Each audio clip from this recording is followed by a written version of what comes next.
সুন্নি যদি না হন নবীর ইজ্জত বুঝবেন না, পেশ লাগে যাইব, ইমানের মামলা পেশ লাগবে। আচ্ছা যুবক ভাইদের একটা কথা বলি, আমরা কেন সুন্নি হইলাম? কি দরকার আছিল সুন্নি হওয়ার? ওয়াহাবি হইলাম না কেন, অমুক দল হইলাম না কেন? একটা কথা অনেক সময় নিজেদের মধ্যে মনের ভিতরে ধাক্কা লাগতে পারে, সুন্নি হইতে হবে কেন? আপনারা কোনোদিন নবীজিকে পথ হারা মানে পথ ভ্রষ্ট বলতে পারবেন? যুবক ভাইরা বলেন, পারবেন? আল্লাহর রসুল সাল্লাল্লাহু আলাইহি সাল্লাম কখনো কি গুমরা, পথভ্রষ্ট, পথ হারা ছিল? খেয়াল করেন, কথা কিন্তু আপনারা বুঝছেন, কিন্তু ওয়াহাবিরা এই জায়গাটাও বুঝে না। তারা কোরআনের ভিতরে একটা আয়াত আছে, ওয়াজাদাকা দাল্লান ফাহাদা, এটার অর্থ করে আমি আপনাকে পথ হারা অবস্থায় পেয়েছি, অতঃপর হেদায়েত করেছি। আল্লাহর নবী নাকি পথ হারা ছিল, এরপর আল্লাহ হেদায়েত করছে। তার মানে প্রমাণ হচ্ছে নবীজি কোনো এক সময় পথ হারা ছিল। নাউজুবিল্লাহ। অথচ নবীদের কর্ম আমাদের ধর্ম। আমাদের নবী দুনিয়াতে আসার আগের থেকেই নবী, বরং আদম নবী যখন তৈরি হয়নি তখনও আমাদের নবীজি নবী।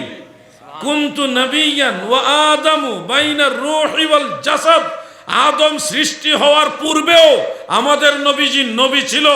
এটাই সহিহ হাদিসের কথা।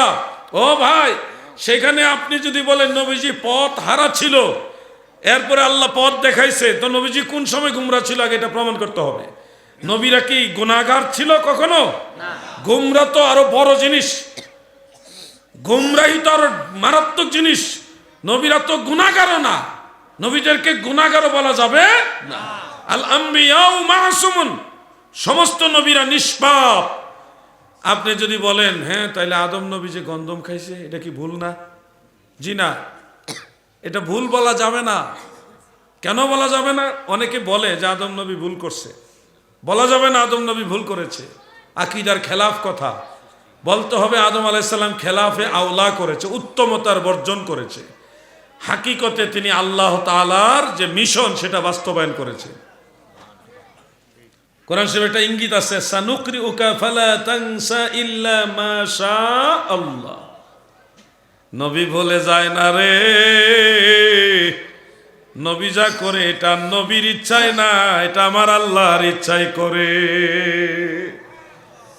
হযরত আদমকে আল্লাহ বানাইছে, ইন্নী জাইলুন ফিল আরদি খলিফা, এই জমিনের জন্য আল্লাহ তাআলা আদমকে খলিফা বানাইছে। জান্নাতে সবসময় রাখার জন্য বানায়নি, জান্নাতে রাখছে, একটা প্রেক্ষাপট তৈরি করে আল্লাহ তাআলা জমিনে পাঠাইছে, কারণ ওনাকে বানাইছে জমিনে পাঠাইবার জন্য।